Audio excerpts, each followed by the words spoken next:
I've spent more than 750 hours upgrading the entirety of Minecraft in the Ultimate Survival world. I'm transforming almost every in-game structure and biome, giving them an insane upgrade, all for you to experience while playing survival Minecraft. The USW is going to be packed full of story, secrets, hidden loot, and loads of exciting extras, all for you to explore in survival mode across a 16 million block island. We've already upgraded all of these biomes and the structures that spawn naturally within them, and even added a bunch of themed custom builds to enhance your experience. Last episode, we ventured into the Mesa, creating a Wild West inspired town, an entire railroad network, and even a massive gold mine. The Mesa and Savannah are quite heavily linked and were meant to be featured in the same video. However, there was so much that needed to be covered, I had to split them up. To tackle the Savannah, we're going to start off by bridging the gap between the two biomes and creating a western ranch on the outskirts of the Mesa biome. Then, we're going to dive deep into the Wolf Tribe, which will feature Native American inspired housing, totem poles, a chief's hut, and even a large spirit tree. And finally, we'll be finishing things off by creating the enormous Bone Tribe, which is situated within a huge quarry, featuring African-inspired huts, the Bone King's Tower, and the skull of a giant primeval creature.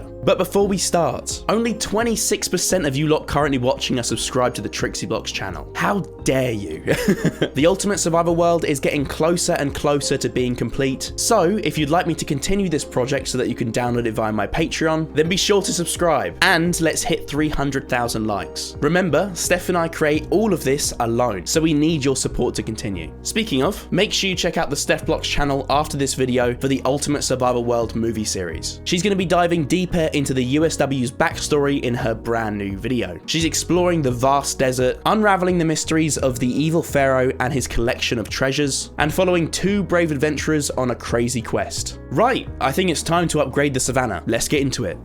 The Savannah tends to be a pretty forgotten biome, and it has definitely been the biome I've received the least ideas for. So I thought we'd do it some justice and create something really special. I can't be sending you guys to sleep now, can I? To kick things off, I of course had to upgrade our Savannah trees, taking inspiration from African acacia trees so we can achieve that classic Lion King horizon. I created a few different variations to keep things nice and organic, eventually removing the vanilla trees and placing our custom ones across the entire biome. I also placed some custom boulder clusters to change up the environment. I really am getting those Lion King vibes now. And as you can see, our environment is now freshly upgraded and ready to be filled with some crazy builds. Now, a lot of you guys noticed that I hadn't included a ranch or stables in the Mesa. Don't worry, I didn't forget. Since the Mesa Outlaws have been gradually expanding their territory, their ranch is located on the Mesa-Savannah border, where the land is more fertile and the animals can graze. It's near a train station for easy access, and it's going to contain the ranch hand, Crazy Pete's house, a large barn, the cow's meadow, including the cattle shed, and the stables, including the stable hand's house. I started by plotting out our cattle field with a custom fence, being sure to make plenty of room for our cows to graze. I also included a classic ranch entrance sign to fit with the rest of the Mesa buildings, before relocating this to the actual entrance of the ranch and plotting out some pathways, along with some coloured wool foundation plans for all of the ranch's buildings. Next up, I tackled Crazy Pete's house. He's got to have a cozy home to relax in after a long day on the ranch. Steph did the interior for this one, and apparently he has a beer tap above his sink rather than a regular tap. I guess that's why she's named him Crazy Pete. Then I whipped up this large barn, building it on a diagonal to keep things from looking too regimented before bringing over a couple of decorations from the Mesa town, including the water pumping windmill and the water tower to accompany it, since we don't want our animals getting too thirsty. They can't survive on beer alone like Crazy Pete. And of course, I couldn't forget to add in some stables. You guys were sad not seeing them in the Mesa, so of course I wanted to dedicate a part of the ranch to the stables, incorporating the stable hand's house on the end. Now, to finish up our ranch, I created this cattle shed in a classic cartoon-like barn style, with a small outcropping for feeding, as well as another windmill and water tower to make sure the cows' water troughs are kept nice and full. Now, these Mesa folk are getting a little close to the Savannah. Tensions are certainly rising, but hey, at least the animals are happy. Not too far from the ranch, we're going to be building our Wolf Tribe, taking some inspiration from the Native Americans. Typically, what we often see depicted in movies and stories is based around the Native Americans of the plains. No, not the plains in Minecraft. This plains was between the Mississippi River and the Rocky Mountains. These people were known for dwelling in teepees and wearing elaborate feather bonnets, which I think we all tend to think of as the main symbols of the Native Americans. Now, I love that imagery, but I don't think many people know how diverse the Native Americans were. Historians actually divide them into 10 separate culture areas. They lived in very different dwellings and had different cultures depending on where they resided. In the southwest, the environment was much like our USW's Mesa, and the people there lived in mud and stone houses called pueblos and hogans. On the flip side, the Inuit and Aleut peoples lived in what is now modern-day Alaska and Canada, in a contrasting environment, living very different lives to the farmers of the plains or the southwest. To somewhat reflect this diversity, I wanted to take inspiration from some of these different building types in the Wolf Tribe's village. Now, the Wolf Tribe originally resided in the Mesa, where their houses were more like the Pueblos and Hogans I mentioned earlier, but you'll hear more about that in the USW movie series. So, for the Wolf Tribe's new home in the Savannah, I plan to include teepees, wigwams and wickiups, longhouses, and chickees, all of which have their own really interesting histories attached to them. I'd also be including the Chief's Hut, the Spirit Tree, which has a very special story, a communal fire pit area, and even a special camp for the children. To kick things off in a recognisable style, I whipped up a couple of totem poles to sit either side of the Wolf Tribe's entrance, with several different totems carved into the wood. These 3 totems are important symbols for the tribe, but you'll have to wait for the StephBlox movie on this to hear more about what they mean. Anyway, I quickly got to work on the tribe's teepees, creating a few different variations to dot around the camp. I also incorporated some glazed terracotta into my designs, since teepees are traditionally painted with depictions of battles, personal experiences, and even animals. Since I couldn't incorporate actual paintings on the teepees in vanilla Minecraft, I thought the terracotta was a good replacement to add some detail and colour. For the rest of the tribe's main houses, I whipped up a wigwam and longhouse, which would have typically been viewed as a pretty symbolic building, representing territory being shared across nations.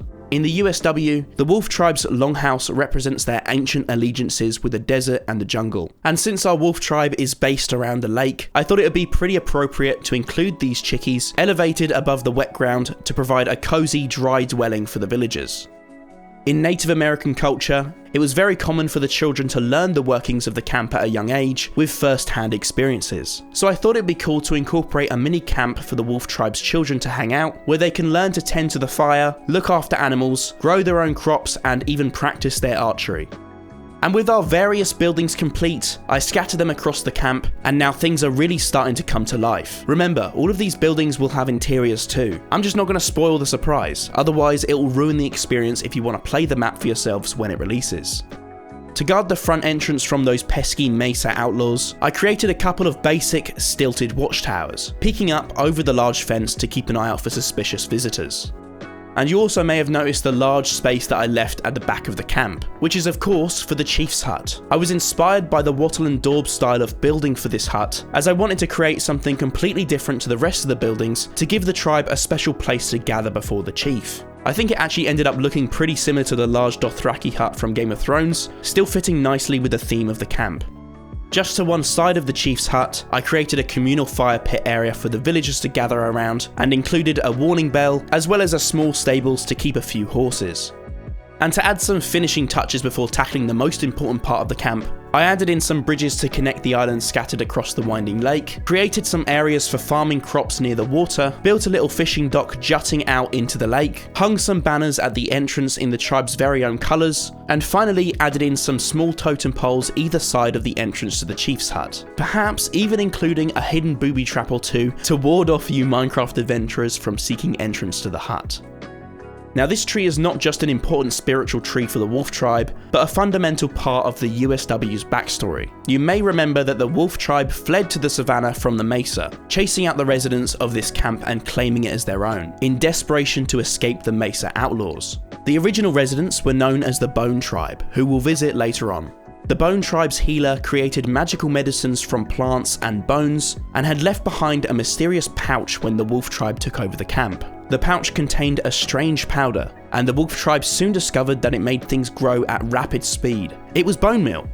The Wolf Tribe believed in a spiritual connection with nature, and in an important ritual, the camp's elders were to plant a sacred sapling to strengthen the tribe's bond to nature and provide them with a special place for future rituals and worship. Realizing that the magical bone meal could bring their spirit tree to life quickly, they used it to grow it to full size.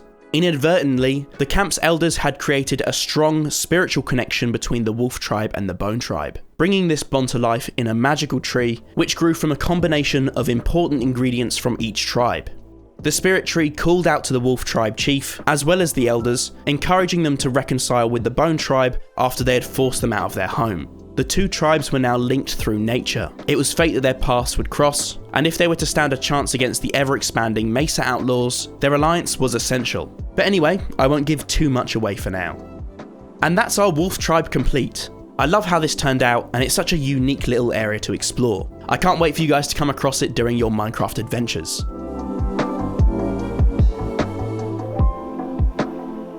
And now it's time to head over to the other side of the savannah to find out where the bone tribe has got to. Now this is where the building gets serious.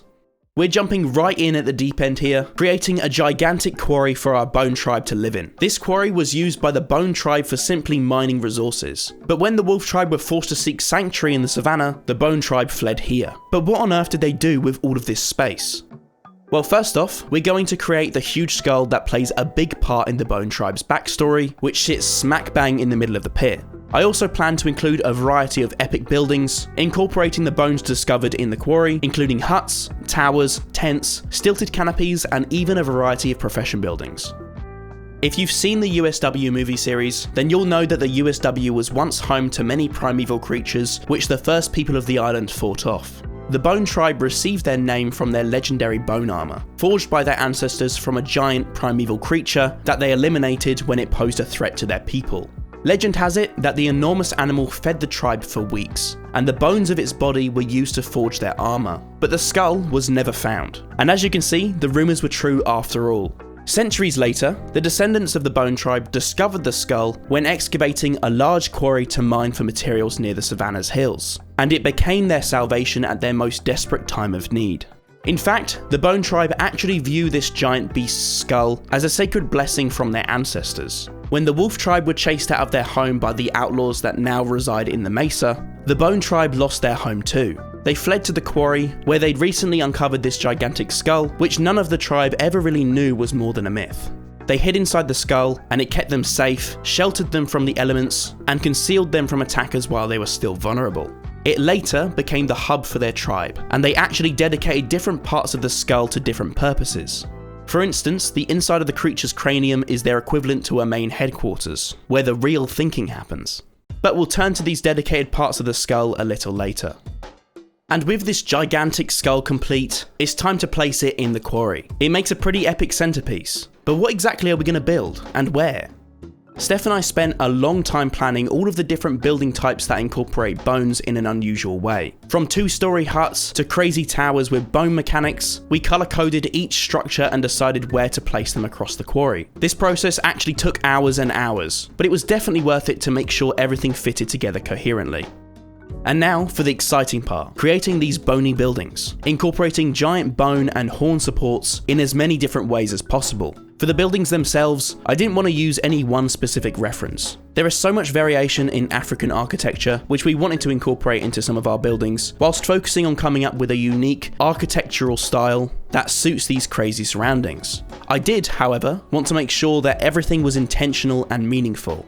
As you know, we love to incorporate plenty of story and symbolism here on the TrixyBlox channel. So we decided to use the colour red as the tribe's main colour, drawing inspiration from the Maasai tribe of Kenya, who wear a vibrant cloth known as a shahuka. Red is considered a sacred colour by the Maasai, also representing blood, and it is the basic colour for all shahuka. Similarly, the Bone tribe adopted the red colour as a warning to potential attackers, but also as a celebration of their sacred home, centred around the skull that saved them from a terrible fate. As you might have noticed, I also incorporated this building, which is actually a mini upgrade of Minecraft's vanilla Pillager Outpost. I wanted to challenge myself to actually downscale a Minecraft structure rather than upscaling it, since the goal here is to transform the entirety of Minecraft after all. So why not try achieving that in different, more challenging ways? We thought it'd be really interesting to combine an ordinary village with some Pillager Outpost elements. Now this is going to be a village in the map, spawning villagers as opposed to pillagers, but this little pillager reference shows the tribe's fighting spirit and doubles as a mini outpost upgrade for the savannah. and with the first small buildings finished, I placed them around the quarry, following the colour-coded plan that we laid out earlier, and making a few adjustments to the landscape here and there. Now, for our first and most obvious profession building, the Armourer. We can't exactly have a tribe fabled for their bone armour without an actual Armourer building. For this particular building, I took some inspiration from the hut of the Dorza in Ethiopia, incorporating some different elements to ensure the building suits its surroundings and showcases the bone tribe's colour. Also, you may notice a cool little bone banner design I started to use around the tribe, which I found on the MC Banner's Instagram page. With the Armourer building done, I placed it down before moving on to the Healer's Hut. Now, you may remember me mentioning the healer earlier in this video, and she's a very important part of the tribe. In our world, it is a belief in traditional South African Ndebele society that illness is caused by spells or curses. So there would be a healer to combat these forces, known as a Sangama or Inyaga, depending on their area of speciality. They often use herbs and bones in their rituals, and this is pretty common still. In fact, it's actually estimated that these healers, who are essentially shamans, are about 8 times more common than conventional doctors in South Africa. How cool is that? Now, since our healer primarily uses plants in her practices, her hut is actually our unconventional farmer's building of the tribe. So I created a little area for crops, which the healer uses for her medicines, and a small grazing area for some sheep. I also added these little green and yellow banners, taking further inspiration from the Maasai tribe, who believe that yellow and green colours are said to bring nourishment and growth. The Bone Tribe's healer painted these banners herself, placing them around her crop field as lucky charms. It certainly worked, because this is the only fertile land in the quarry. Next up, it's the Cartographers Building, which I use the Healer's Hut as our foundation for. With these bony buildings, it was really useful to take some inspiration from World of Warcraft's Orc buildings. But I also tried to include some original concepts too, and I'm pretty chuffed with how this turned out. I thought it'd be cool to include a lift, taking the cartographer up to the lookout tower, using this rotating bone mechanism at the top to act as a pulley system. And of course, I had to fiddle with the design a little further once I placed the building, adding an extra little tower at the top to finish it off. Now, our Bone King resides on the left side of the skull in the district where the elders reside. His tower had to be something a little special, so I started with a sturdy base, incorporating bone supports for the main structure and the roof too. I wanted this building to really embrace the Bone Tribe's traditions, so I was sure to embed the largest bones of any building in the quarry in its structure, creating a grand tower for the tribe's leader to reside in. I placed the Bone King's grand tower down, connecting it to the Elders District with a bridge. I also created a bridge across to the skull's right eye, as this is where the Elders conduct their rituals, through which they gain insight from their ancestors. Through this path, they can reach their meeting hall based in the cranium, since that's where all the thinking happens. And they can also reach the other eye too, which is the Elders' viewing platform, giving them a view across the rest of the tribe. In fact, each part of the skull is used in a way reminiscent of how the creature would have used that part back when it was alive. The eyes represent sight, hence the rituals and viewing balcony. The mouth contains a grand feasting hall, and the head contains the Elders' headquarters. But I won't spoil those, and you'll soon see what the nose is used for. I thought it would make sense to add one final profession building, the Stonemason. I just built a deep slate foundation for the Bone King's tower and realised that it made a lot of sense for the Stonemason to have a similar building style. So I whipped up this round, bony mini tower, which is clearly built from deep slate carved by the Stonemason himself. I set the Stonemason's building down in its pre-planned spot before adding in some more bridges, an elevator, finalising some platforms and placing pathways. And of course, our Bone Tribe needs some protection at its front entrance. So I created a large, square watchtower to sit either side of the grand entrance, incorporating a spiky, menacing design, as well as some bones and red banners to tie it into the rest of the tribe. I then placed down the watchtower either side of the entrance as planned, incorporating these huge bones to frame the entrance, almost like you're walking through part of a ribcage when entering the quarry. Next, I add a little protection around the front with a fence, the same one as the fence from the Wolf Tribe. I mean, it was originally the Bone Tribe's fence before they were pushed out after all. The Wolf Tribe didn't even build it, so I think we can forgive them for using it for their new home.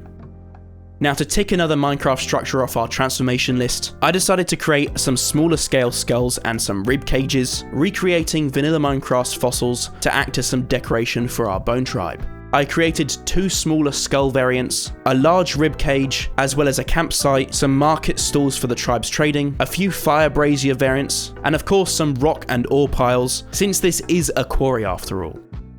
After coming up with these decorations, I dotted them around the quarry, even creating a rib cage camp at the quarry floor. I also thought that it'd be cool to flip the rib cage up the other way, to create a more sheltered outdoor area next to the Bone King's tower. Now he and the elders can enjoy their garden parties, whatever the weather.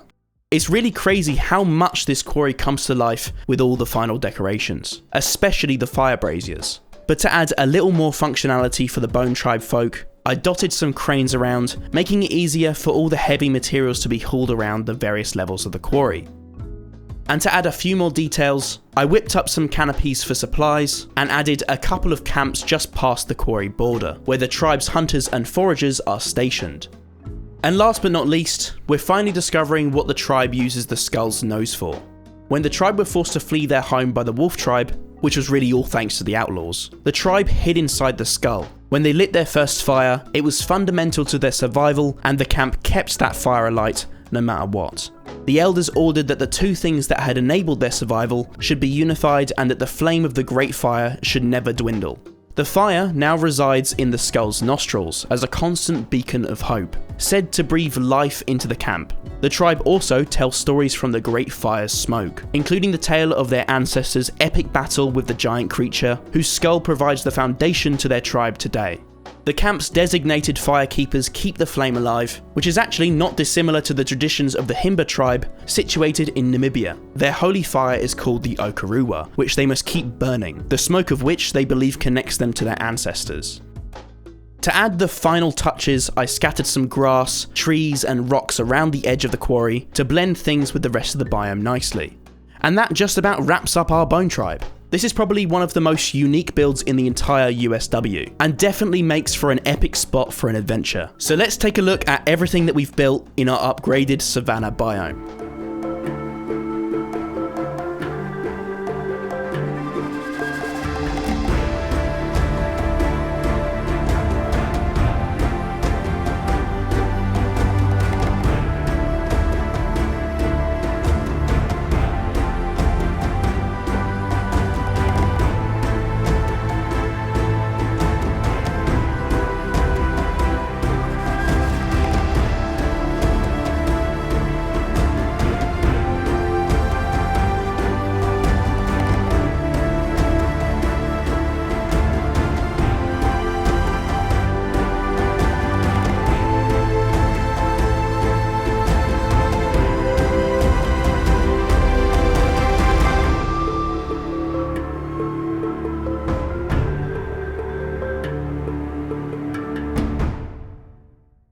And that's all for today, guys. Thank you for the support, and don't forget to like the video so that we can hit the 300k like goal. Remember to check out the next episode of the USW mini movie series over on the StephBlox channel. Grab yourself some merch and check out my socials. You can find all of these links down in the description. As always, if you're looking for some Minecraft builds to explore, then be sure to check out my Patreon. There are plenty of builds, some of which are free, to keep you occupied until the Ultimate Survivor World is released. And finally, a huge thanks to Steph for all of her hard work on the project, and to Jake Rivers for his awesome biome-themed music that you've been hearing on all of these episodes. Make sure you go show them both some Blox fam love. And I think that's me done for now, guys. I'll see you soon with the next biome, which may or may not just be coming in the next couple of weeks. Bye, guys.